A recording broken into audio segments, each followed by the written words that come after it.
एक मुलाकात ऐसी शख्सियतों के साथ जिन्होंने दिया है अपने जीवन को एक नया मुकाम।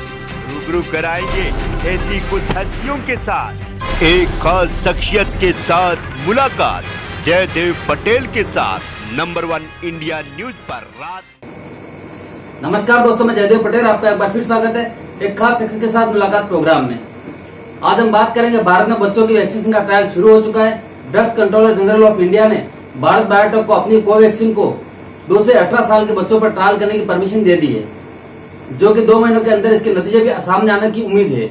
क्योंकि जिस तरह से भारत में तीसरी लहर की बात की जा रही है और तीसरी लहर में बच्चों को सबसे ज्यादा खतरा बताया गया है, ऐसे में बच्चों का वैक्सीनेशन जरूरी है। इसी को देखते हुए अब भारत में भी वैक्सीनेशन की तैयारियां की जा रही है और इसी का नतीजा है कि एक पटना एम्स में ट्रायल चल रहा है और अब दूसरा ट्रायल दिल्ली एम्स में भी शुरू हो चुका है, जिसे 2 से 18 साल के बच्चों की इस ट्रायल में शामिल किया गया है। इसी पर चर्चा करने के लिए हमारे साथ 3 खास मेहमान इस वक्त जुड़ गए हैं। दिल्ली एम्स के पूर्व निदेशक डॉक्टर MC मिश्रा, दिल्ली से Gangaram hospital doctor professor M वली और फोर्टे हॉस्पिटल के डायरेक्टर डॉक्टर राजू व्यास। आप सभी का बहुत बहुत स्वागत है आज के हमारे प्रोग्राम में। डॉक्टर MC मिश्रा, मैं आपसे शुरुआत करता हूँ और आपसे मेरा पहला सवाल है कि पहले पटना में चल रहा था, अब दिल्ली एम्स में ट्रायल की शुरुआत हो चुकी है, लेकिन सवाल ये बनता है कि दोनों जगहों पर हम देख रहे हैं कि पटना में 15 बच्चे 2 से 18 साल के और दिल्ली एम्स में कुल 17 बच्चों पर ये ट्रायल चल रहा है। तो इतने छोटे अनुपात में जब ये ट्रायल्स चलते हैं तो फिर क्या ठोस परिणाम इनके आते हैं या आ सकेंगे? बिल्कुल। इसमें देखिए, रिक्रूट करने में दिक्कत तो आएगी क्योंकि बच्चों पे हो रहा है। आसानी से भारत में वैसे भी लोग ट्रायल के नाम से घबराते हैं, सामने नहीं आते हैं, उतना वॉलंटरीली जितना आना चाहिए उतना नहीं आते हैं। लेकिन मेरा मानना ये है कि अच्छी खबर है, ये बिल्कुल समाचार बहुत अच्छा है, एनकरेजिंग है कि ट्रायल शुरू हो गया है। और इसमें मैं समझता हूँ बहुत नंबर हमें ज्यादा लेना भी नहीं है, क्योंकि वैक्सीन तो वही लगनी है जो बन गई है। केवल इसमें ये देखना है कि बच्चों में उसकी सुरक्षा है कि नहीं और कोई साइड इफेक्ट अलग से नजर तो नहीं आ रहा जो बड़ों में नहीं नजर आया। केवल इसकी गुणवत्ता पे कोई प्रश्न नहीं है वैक्सीन के। देखिए, वैक्सीन आमतौर से जो वैक्सीन बच्चों में होती है वही वैक्सीन बड़ों में होती है। जैसे टिटनेस का आप ले लीजिए टीका, या मीजल्स की वैक्सीन है, या येलो फीवर की वैक्सीन है, या हेपेटाइटिस की वैक्सीन है। हर एज ग्रुप में वही वैक्सीन लगती है, केवल थोड़ी डोज उसकी कम कर दी जाती है बच्चों के हिसाब से। और एक मुख्य बात इसमें जो देखने वाली होगी कि बच्चों में कोई अलग से कोई साइड इफेक्ट तो नहीं दिख रहा है, क्योंकि ये लाइव एटेनुएटेड वायरस से बनी है वैक्सीन, तो इसमें कोई ऐसा मेजर रिस्क नहीं है। जैसे अभी तक हम लोग पिछले 6 महीनों से कह रहे हैं कि वैक्सीन दोनों बहुत सुरक्षित है, सेफ है, दोनों इफेक्टिव है, हमारे यहाँ जो भी चल रही है। तो ये बहुत अच्छा बात है, क्योंकि जैसे आप देखिए मैसेंजर RNA वैक्सीन USA की तो बच्चों में 12 साल से ऊपर के बच्चों में तो वहाँ ऑलरेडी अलाउ हो गई है, और हमारे यहाँ भी ये ट्रायल हो जाएगा। तो अब देखने वाली बात ये है कि भारत बायोटेक ने ट्रायल शुरू किया है, अभी संक्रमण समाप्त नहीं हुआ है, तो इसमें इनको एसेस करने में भी आसानी होगी, क्योंकि उसके साथ इम्यूनोजेनेसिटी भी देख सकते हैं ये बच्चों में किस तरह से प्रतिरोधक क्षमता बन रही है। तो ये बहुत अच्छा समाचार है और इसके परिणाम भी जल्दी आ जाएंगे। लेकिन हाँ, जैसे आपने कहा कि इसमें जो हम पार्टिसिपेंट्स कहते हैं, जो लोग भाग लेते हैं वॉलंटियर तौर पे, जो माँ बाप है, क्योंकि बच्चे तो अपना निर्णय नहीं ले सकते, इसमें तो माँ बाप को ही, माता पिता को ही इसकी कंसेंट देनी है, परमिशन देनी है। तो वो थोड़ा समझाना पड़ेगा, काउंसलिंग ज्यादा चाहिए होती है। ऐसा नहीं है कि नहीं हो सकता, आगे आने वाले समय में ज्यादा वॉलंटियर्स भी आ जाएंगे, परिवार आ जाएंगे, इससे जुड़ेंगे ट्रायल से। और भारत में हमें सबसे महत्वपूर्ण बात सबको आपके माध्यम से यही समझानी है कि जब हम ट्रायल की मोड में आते हैं, ह्यूमन ट्रायल में, तो उसमें कोई भी दवाई हो या उसमें कोई वैक्सीन हो, उसकी जो सेफ्टी है वो पूर्ण रूप से एसेस हो चुकी होती है। लेकिन फिर भी एक प्रक्रिया है जिसके माध्यम से हमको गुजरना पड़ेगा, और वो प्रक्रिया बड़ों में हो चुकी है, वयस्कों में हो चुकी है, तो बच्चों में भी वो प्रक्रिया होगी। और मैं समझता हूँ कि क्योंकि जो ट्रायल हुए थे पिछली बार क्योंकि पैंडेमिक का माहौल था, तो उसमें वो जितना इसमें रिगरस होता है और सारे एज ग्रुप्स होते हैं, तो इसीलिए 5 से 10 साल जो हम कहते हैं ना वैक्सीन डेवलपमेंट में क्यों लगता है, वो इन्हीं सब प्रश्नों के उत्तर ढूंढने में लग जाते हैं कि भाई किस एज ग्रुप में गर्भवती महिला को दी जा सकती है, स्तनपान कराने वाली महिला ले सकती हैं कि नहीं ले सकती हैं, 80 साल से ऊपर लगा सकते हैं कि नहीं लगा सकते। अब जैसे कोविशील्ड के बारे में यूरोप में आ गया कि भाई कुछ प्रोटीन का इश्यू आ रहा है तो यंग लोगों में नहीं लगाएंगे, उस एज ग्रुप में लगाएंगे, तो ये इस तरह के प्रश्न आ जाते हैं। ठीक है सर, तो मैं वापस आता हूँ आपके पास। ये ट्रायल्स जी, मैं सर आपके पास वापस आता हूँ। डॉक्टर एम्बली, क्या हमारे पास अभी कोई ठोस रिसर्च है थर्ड वेव की आशंका जो जाहिर की जा रही है कि बच्चों पर इसका सीधा सीधा असर होगा सबसे ज्यादा, और ये कितना ज्यादा खतरनाक हो सकता है, ऐसा कोई ठोस रिसर्च है हमारे पास अभी इसको लेकर के? देखिए, डॉक्टर मिश्रा ने बिल्कुल सारांश में बता दिया है कि खतरा का तो बात नहीं है। देखिए, बाहर के मुल्कों में सबसे पहले देखिए आपको याद होगा कनाडा ने अपने शुरू किया था, 12 से 15 साल के बच्चे आगे आए थे, उसके देखा देखिए फिर अमेरिका ने यूके ने शुरू किया, तो उनको भी ऐसा नहीं है कि उनके बच्चे थे वहाँ से आए लगे हैं, उनके भी बच्चे, तो उनमें भी।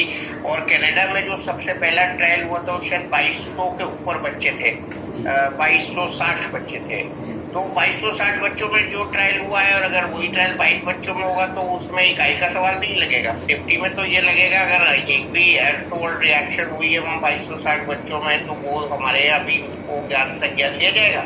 अभी क्या है, जो आज की खबर है कि हमारे यहाँ देखिए पटना में इतने दिन से हो रहा है, हमने अभी पटना की बात की, तो मैं आपको इस तरह से यकीन दिला सकता हूँ सेफ्टी का कि अगर कुछ दाएं बाएं हुआ होता, कोई खतरा होता ऐसा, तो वो पटना से अभी तक खबर पूरी फैल जाती, वायरल हो जाती। लेकिन डॉक्टर एम्बली, तीसरी वेव की जो सर हमारे यहाँ बहुत सेफ्टी से करते हैं, और आज की जो खबर है वो इसमें इजाफा करती है कि हमने रिक्रूट किए कैंडिडेट और हो जाएंगे रिक्रूट। जी, अब आप पूछिए सर। तीसरी वेव की जो बात की जा रही है, आशंका जताई जा रही है तीसरी वेव बच्चों में फैलेगी, तो क्या वाकई में ऐसी कोई हमारे पास कोई रिसर्च है क्या कि नहीं डेफिनेटली तीसरी वेव आएगी? नहीं, ये जो दूसरी वेव और तीसरी वेव के बीच में कंपार्टमेंटलाइजेशन है, ये बिल्कुल ज्योतिष पे आधारित है। डॉक्टरी जो हमारे पास डाटा है पुराना फ्लू का डाटा जो है, उसमें हमारे पास एक ग्राफ है जो ये दिखाता है पहली वेव का ग्राफ मीडियम साइज, दूसरी वेव का ग्राफ बहुत कम ऊंचा, और तीसरी वेव का ग्राफ उससे दोनों के बीच का। ये जो दो पास्ट एक्सपीरियंस से जो डॉक्यूमेंटेड चीजें हैं उनके हिसाब से तो है। अब बच्चों को तीसरी वेव हो या दूसरी वेव हो या पहली वेव, बच्चों को तो बचाना है, बच्चे तो कल का भविष्य का भारत है। ये सवाल तो हमें थर्ड वेव के रेफरेंस से बोलना ही नहीं चाहिए, और डॉक्टर गुलेरिया ने थोड़ा सा इशारा भी कर दिया था कि ऐसी कोई बात नहीं है, थर्ड वेव में अगर बच्चे इफेक्ट होंगे तो बड़े भी होंगे। तो ऐसा नहीं है कि वायरस बच्चे का अलग बनेगा, हवा में अलग तैरेगा, अलग से संक्रमित करेगा बच्चों को और बड़ों को अलग करेगा। मैं आपको यहाँ आपके माध्यम से एक बात और बच्चों के माँ बाप के लिए अच्छी बता दूं कि बच्चों में जो नेम इम्यूनिटी के सेल्स होते हैं वो ज्यादा होते हैं बड़ों के मुकाबले में। हम मतलब आम भाषा में इसको ये कह सकते हैं कि नेचुरल किलर सेल्स उसको कहते हैं, जिसको हम कहते हैं बच्चों की इम्यूनिटी अच्छी होती है।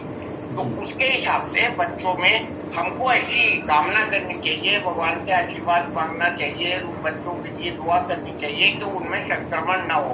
तो फिर देखिए, कहना बहुत आसान है, मैं आपसे कह रहा हूँ सर, कहना बहुत आसान है, मेरे दो बुजुर्ग बैठे हैं सामने, और झेलना बहुत मुश्किल है। और पहचानना बच्चे के अंदर, छोटा बच्चा, जब हम बच्चों की बात करते हैं तो मुझे वो वाला छोटा बच्चा याद आता है जो 5-6 साल का है, जो घर में खेलता है, किलकारियां मारता है, माती गोद में आता है। उस बच्चे में कोरोना पकड़ना बहुत दिन घूटने का काम है। उसमें ऐसा नहीं है कि RT-PCR हुआ, पॉजिटिव आ गया, डायग्नोसिस हो गया, चले गए, ट्रीटमेंट हो गया। बच्चों को एक बच्चा एक इंस्टीट्यूशन होता है अपने, तो उसका पीडियाट्रिशियन के पास जाके प्रॉपर एग्जामिनेशन करना। और ये हम सब चैनल बात करते हैं, MISC, multi organ involvement syndrome for children. अरे कोई हंसी खेल नहीं है भाई, अगर इसी स्टेज पे बच्चा पहुंच जाएगा तो बहुत मुश्किल है उसका इलाज, और बहुत कम लोगों को उसका तजर्बा है। और गाँव वाला कैसे पहचानेगा मेरे बच्चों को MISC हो गया? ये सब जो है थियोरेटिकल डिस्कशन है। प्रैक्टिकल डिस्कशन वही है जो हमारे सीनियर ने बताई अभी पिताजी ने कि भैया मास्क भी लगाना है, सावधानी भी बरतनी है। आप अभी आगे देखिए, मेरे कमरे में विजिटर केयर वहां रखी है 6.5 फुट की दूरी पर। तो ये जो डिस्टेंस वाली बात है ना, बस ये सबसे कामयाब है। ठीक है, और ठीक है सर, मैं वापस आता हूँ आपके पास। डॉक्टर राजू व्यास, ये भी जरूरी है जानना कि ये 2 टीके भी अंत नहीं है, इसके आगे भी टीके की संभावना है, तो ये भी अंत नहीं है। जी ठीक है सर। डॉक्टर राजू व्यास, गूज बम्स आ जाते हैं जब बच्चों पर इस प्रकार का ट्रायल हो रहा है, क्योंकि बहुत बड़ा रिस्क फैक्टर है जिसको कंसिडर करते हुए ये माँ बाप अपने बच्चों को लेकर आए हैं, ट्रायल में हिस्सा दिला रहे हैं। सलाम है इनको, लेकिन क्या फैसिलिटीज किया जाता है इनको, ये थोड़ा प्रक्रिया भी समझाइएगा, क्योंकि दूसरे लोगों को भी मोटिवेशन मिलेगा इससे। इसमें क्या है कि जो एक प्रकार का मॉडल होता है, ये मॉडल वैक्सीनेशन जो भी कहते हैं हम, वैक्सीन कैसे डेवलप होता है, ये डिफरेंट स्टेजेस से पास होता है। अंदाजन हम ऐसा कहते हैं कि जैसे डॉक्टर मिश्रा ने बताया कि पूरे वर्ल्ड में जो पुराने वैक्सीनेशन बने थे वो करीब 5 स्टेजेस से क्रॉस करते हैं जब ये बने हैं। चाहे वो पोलियो का वैक्सीन बना, पहले और भी बहुत सारे वैक्सीन बने। तो इसमें क्या होता है कि प्री क्लिनिकल असेसमेंट होता है, स्टेज 1 होता है, स्टेज 2 होता है, स्टेज 3 और स्टेज 4।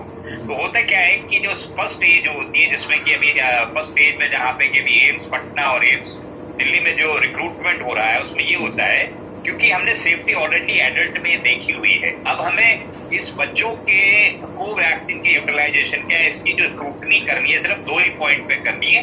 एक पॉइंट ये है कि हमें कितनी डोज बच्चों को देनी है जिसके कारण से उनको एक तरह की इम्यूनिटी या परसेंटेज ऑफ इम्यूनिटी हमें अचीव हो जाए। तो सेफ्टी का जो पहला स्टेज 1 में आता है वो अब हमें बच्चों में देखना नहीं है, क्योंकि हमने एडल्ट में ऑलरेडी ये देखा हुआ है कि ये कोवैक्सीन जो है काफी सेफ वैक्सीन है। तो वो स्थिति तो अब खत्म हो गई, इसलिए पेरेंट्स को डरने की जरूरत नहीं है, क्योंकि एडल्ट में अगर ये सेफ है तो बच्चों में भी सेफ होने की संभावना बहुत ज्यादा है। हमें सिर्फ 2 ही चीजें ये देखनी है। नंबर 1, एक कि इसकी कितनी डोज में हमें बच्चों को देना पड़ेगा, और नंबर 2 कि उसके कारण से कितनी इम्यूनोजेनेसिटी, उसका कितना फायदा बच्चों को मिलेगा। और तीसरा, जैसा कि डॉक्टर वलीद ने कहा कि बच्चों में कोई एक्स्ट्रा कॉम्प्लिकेशन एडल्ट के कंपैरिजन में तो नहीं होगा। सिर्फ मात्र यही 2-3 पॉइंट पे हमें इस वैक्सीनेशन ड्राइव को देखना है। तो पेरेंट्स के लिए ये एक अच्छी खबर है, क्योंकि एडल्ट में यूज हो चुका है, इसलिए उन्हें ज्यादा चिंता किए बगैर अपने बच्चों को लेके फॉरवर्ड आना चाहिए। इसके अंदर अपने आप को भागीदारी देनी चाहिए, क्योंकि आप ही जैसे बता रहे हैं, और मैंने बहुत सारी गेम्स के डॉक्टर रॉय के स्टेटमेंट को भी सुना था, जिसमें उन्होंने कहा था कि हमें अंदाजन करीब 525 बच्चों के ऊपर हमें स्टडी करेंगे। तो जितना जल्दी हम इस पूल को इकट्ठा कर पाएंगे और जितने हेल्दी बच्चों को हम आगे लाके उसके ऊपर ये टेस्ट कर पाएंगे, उतना ही जल्दी हम रिजल्ट जो है इनके जो आंकड़े होते हैं, जिसको असेसमेंट स्टेज 2 या स्टेज 3 के बाद हम एसेस करते हैं, वो हमें रिजल्ट मिलेंगे। उसी के बाद में इसका मास प्रोटेक्शन हो पाएगा और तभी जाके हम हिंदुस्तान के बच्चों को वैक्सीनेट कर पाएंगे। लंबा प्रोसेस है, लेकिन जो प्री क्लिनिकल कंडीशन ये है, जिसको कहते हैं बच्चों को फर्स्ट फेज में जो 525 बच्चों के इकट्ठा करना है, वो एक रियली एक हरकेनियन टास्क कहता हूँ मैं इसको, क्योंकि हर कोई फादर और पेरेंट जो है अपने बच्चों को आसानी से इतनी बड़ी रिस्क लेने की जो है वो कोशिश नहीं करते हैं। लेकिन एडल्ट में अपन ने देखा है, इसके उनके फायदे का ही काम है, मेरे को ऐसा लगता है। ठीक है सर। डॉक्टर अंशी मिश्रा, मैं आपसे क्लोजिंग कमेंट चाहूंगा कि इन ट्रायल्स की रिपोर्ट कब तक सामने आएगी और इस पूरे फेजेस को कंप्लीट करने में लगभग कितना समय लगेगा, अगर आप बता सको इस बारे में।